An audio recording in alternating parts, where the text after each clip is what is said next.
안녕하세요. 김비트의 코인 신종입니다. 데일리 영상 시작합니다. 처음 보시는 화면은 비트코인은 변동성의 왕이다. 변동성이 높은 주식의 2배 이상으로 높다라는 건데, 변동성이 높다는 거는 이제 위 아래 많이 왔다 갔다 한다는 거죠.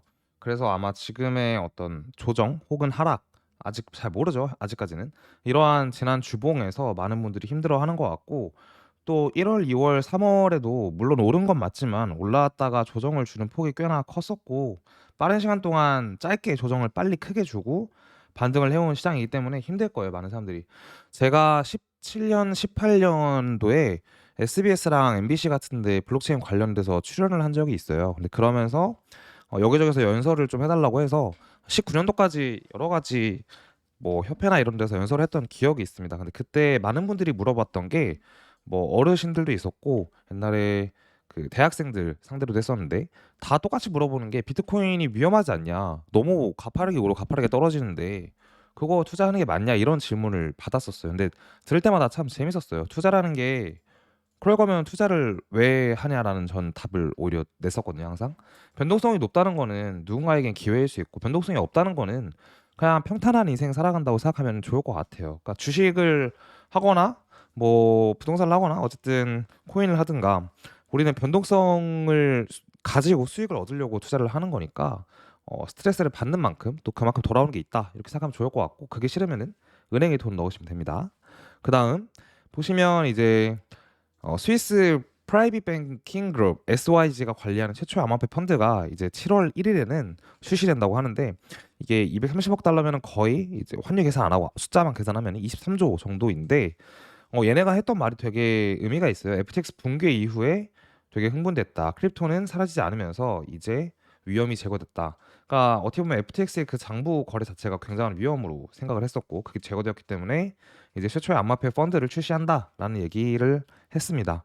사실 뭐 아시는 분들은 아시겠지만 스위스에 있는 은행들이 전 세계에서 돈이 모여서 굉장히 유명한 은행도 있고, 뭐 크레딧 스위스도 있고, 그리고 약간 그 자금 자체를 굉장히 프라이빗하게 관리를 해주기 때문에 되게 중요하다고 볼 수 있을 것 같아요. 지금 보면은 시장이 결국은 뒤에 내용에서 우리가 보겠지만, 약간 뭐 주식도 어떻게 보면 세력에 의해 움직인다고 많이들 얘기하죠. 근데 크립토도 마찬가지인 것 같고요. 완전한 불장, 21년도나 17년도 같은 불장에서는 누구나가 수요가 있기 때문에 그냥 완연하게 올라갈 수 있는 장이라면, 지금같이 위아래의 변동성이 둘 다 존재하는 시장에서는 어느 정도 시장을 견인해주는 주체가 있고, 그 주체가 원하는 방향으로 어느 정도는 흘러가는 게 어쩔 수 없는 상황인 것 같아요. 근데 그러한 상황 속에서 조정 이후에 이제 위를 바라본다고 할 때 가격을, 지금 제가 느끼는 거는 무언가의 트리거가 필요하다. 그러니까 트리거는 방화사라는 뜻인데, 뭔가의 이슈가 필요하다고 생각하면 좋을 것 같아요. 근데 그게 여러 가지가 있을 수 있지만, 그중 하나가 뭐 4월 28일에 있는 3월 달에 개인 소비지수 물가지수 PCE가 될 수도 있으니, 이게 절대적인 건 아닌데 하나하나 계속 지속적으로 관찰을 해야 어떤 트리거가 어디서 발생될지 모르니까 항상 보는 게 좋은 것 같습니다. 그래서 이제 28일 날 오후 9시 반에 발표하니까, 이 숫자는 낮게 나올수록 좋은 거예요. 근데 이게 보통은 CPI를 좀 어느 정도 반영해서 따라가기 때문에, 이번에 저희가 CPI 굉장히 낮게 나왔었잖아요. 그래서 PCE도 좀 낮게 나오지 않을까라는 생각이 있습니다. 그리고 미국에서 굉장히 이슈가 있는 것 중에 하나가, 미국의 부채 한도 이제 상향 법안 관련된 게 제일 미국의 큰 이슈일 거예요.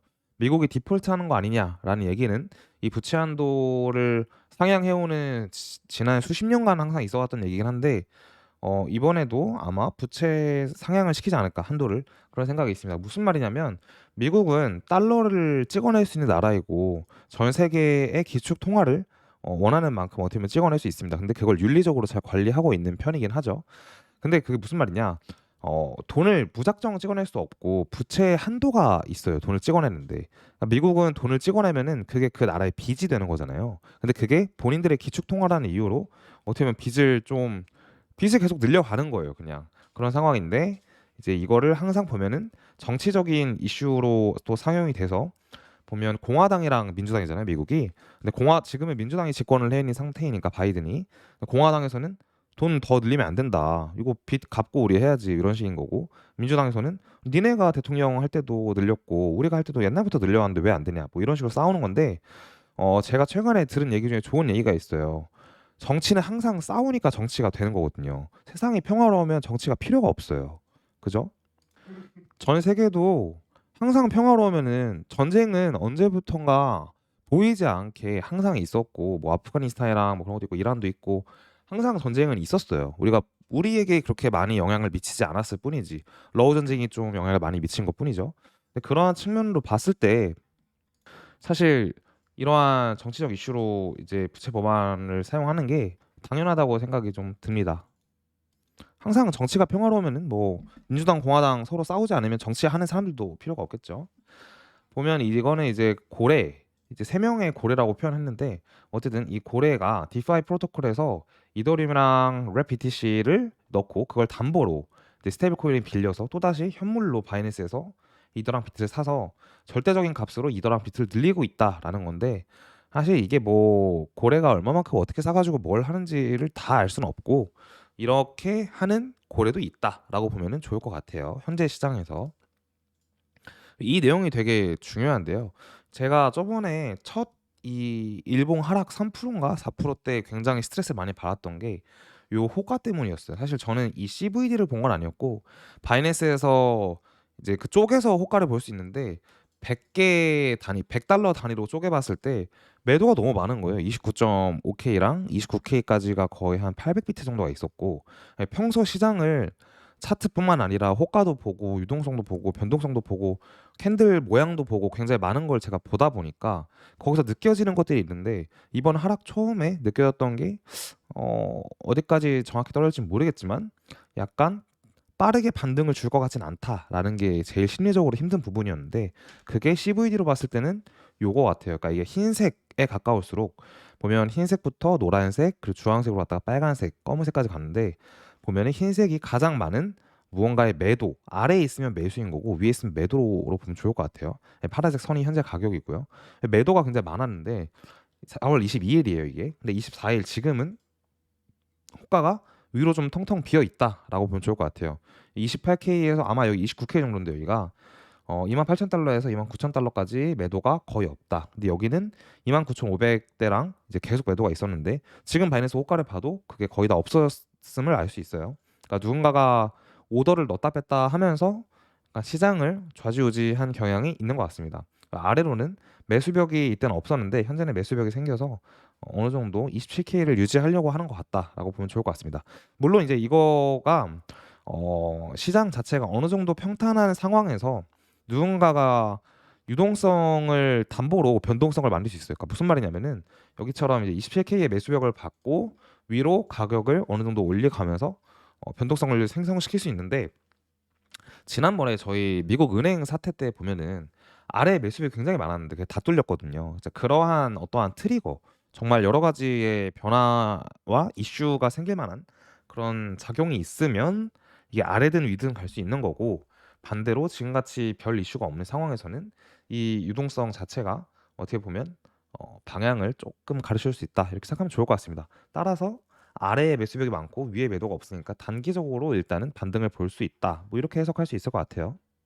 이거는 이제 피보나치 관련된 건데 장의 느낌과 흐름을 비교한다는 차원에서 오른쪽은 근데 약간 비교하기 애매하지만 어쨌든 신고점을 가는 상황에서의 이 피보나치 되돌림이었고 왼쪽은 지금 현재를 나타내고 있는데 차트의 모양이 비슷하다라는 관점으로 봤을 때 하락 저점이 아니죠. 이 저점을 1로 잡고 위에 고점을 0으로 잡았을 때 0.382까지 0.786까지 되돌림을 주고 반등을 이어나가서 다시 고점을 높였다라는 관점인데 여기서도 이러한 1과 0을 잡았을 때 0.786 이렇게 보고 있는 겁니다.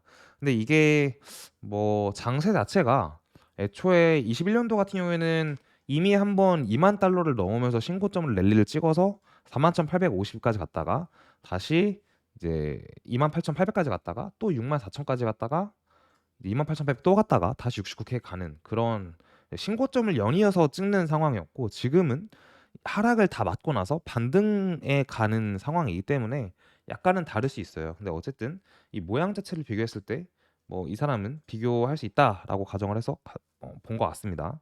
자 그러면 차트를 보도록 할게요. 네, 사실 차트를 봤을 때 이제 일본 기준으로 말씀을 드릴게요. 근데 이게 이럴 것 같다 저럴 것 같다의 의미가 지금은 크게 없는 자리라고 생각이 들긴 해요. 근데 이제 의미를 좋은 의미를 하나 찾자면은 이 주황색 선 보이시나요? 뭐 저희가 영상을 댓글 보면은 사실 영상 이거 하나 보시고 다시는 분들 많은데, 지난 영상들 보면은 거기서 이제 계속 설명을 드렸던 부분인데, 이 아래 꼬리부터 이 위에 여기를 이은 건데, 이게 왜 이었냐라고 하면은 아래가 루나 사태가 나왔을 때 나왔던 저점, 그리고 위에가 FTX 사태가 나오기 직전의 고점을 이으면은 이제 하나의 추세가 생깁니다. 그래서 지난번에도 이제 2월 달에 25K 살짝 뚫었는데, 이 주황색 선을 살짝 뚫고 아래로 갔다가 위에 또 저항 맞았다가 뭐 이렇게 조정을 받았는데, 그죠? 이렇게 저항을 맞은 거잖아요. 뚫었다가 저항 맞은 거죠. 그다음에 이게 은행 사태, 미국의 은행이 파산한다는 얘기, 그리고 이 하락 추세를 리테스트를 하고 반등을 세게 준 상황입니다. 그래서 또다시 이걸 뚫고 나서 30K를 넘어가면서 다들 안도를 했을 거예요. 저도 사실 안도를 많이 했었거든요. 근데 지난주에 음봉이 위에서 아래로 보면 마이너스 11%인데 어쨌든 종가로 보면 마이너스 8.96%네요. 근데 여기 부근이 또 이 주황색 선을 리테스트를 했다라고도 볼 수 있는 거거든요. 그렇다면 사실 장세가 앞으로 더 반등을 할 가능성이 높다. 그래서 이거를 일봉으로 보게 되면은 이 몸통으로는 지지가 됐어요. 그러니까 하락 꼬리로는 살짝 휩소가 이틀 나왔는데 몸통으로 지지가 됐고, 이에 따라서 반등을 이어나간다면 추가 반등장으로 갈 수 있다. 근데 어쨌든 이제 지금 자리가 어 하락한 기간이 이제 하락장으로 봤을 때 1년 정도였고, 반등을 봤을 때 지금 한 1, 2, 3월 달이니까 4월 달이죠, 지금. 4개월인데 4개월 반등한 것 치고는 누군가에게는 많이 했다고 할 수 있고, 왜냐면 이 저점에서 두 배를 간 거니까요. 누군가에게는 기다림에 비해 못했다고도 볼 수 있을 것 같아요. 근데 저는 약간 후자에 가까워서 일단 이 자리에서 추가 매수를 한다는 관점으로는 나쁘진 않아요. 그러니까 매수를 한다는 관점에서 이 하락의 주황색 선이 27,300 부근이니까 이 하단을 아래로 뚫리면은 아마 보시는 이 25,250, 요게 요 꼬리 부근, 여기가 있고 26.5K 정도, 이 하단 꼬리 여기서부터 여기까지 이렇게가 매수 구간인 것 같은데, 지금 매수를 하면은 이제 하단에 이 주황색 선 손절가가 한 400달러 정도 되네요. 400달러 아래로 가면은 손절하고, 그 다음에 26.5에서 이제 25.2까지 이 구간이 매수가 된다라고 보면 좋을 것 같아요. 그렇게 매수하면은 전략적으로는 나쁘지 않다라고 해석할 수 있을 것 같아요. 근데 대전제는 어쨌든 반등장이 이어진다는 대전제인 거고, 그러한 추세를 또 지켜주려면 우리는 월봉을 봐야겠죠. 월봉을 보게 되면은 월봉 자체가 아직 종가 마감까지 일주일이 남은 상황인데, 일주일 동안 음봉보다는 양봉으로 마감을 해줘야 추가 상승 관점을 보는 게 조금 더 유리하다, 캔들로는. 그렇게 해석을 할 수 있을 것 같습니다. 사실 이게 뭐 캔들을 본다는 게 굉장히 많은 경우의 수에 근거해서 더 많은 쪽의 근거를 가지고 그쪽 방향을 얘기하는 게 사실 캔들과 트레이딩의 목적이기 때문에 그렇게 생각을 해주면 감사할 것 같아요. 그래서 방금 말씀드린 것처럼 만약에 현재 부근에서 매수를 한다라는 것도 나쁘진 않아요. 왜냐면 이미 이 주황색 선을 찍었기 때문에 다시 찍으리라는 보장이 없어서, 뭐 매수를 한다라고 하면은 손절은 이제 여기서 400달러 아래로 가면 손절한다, 주황색 선 뚫릴 때.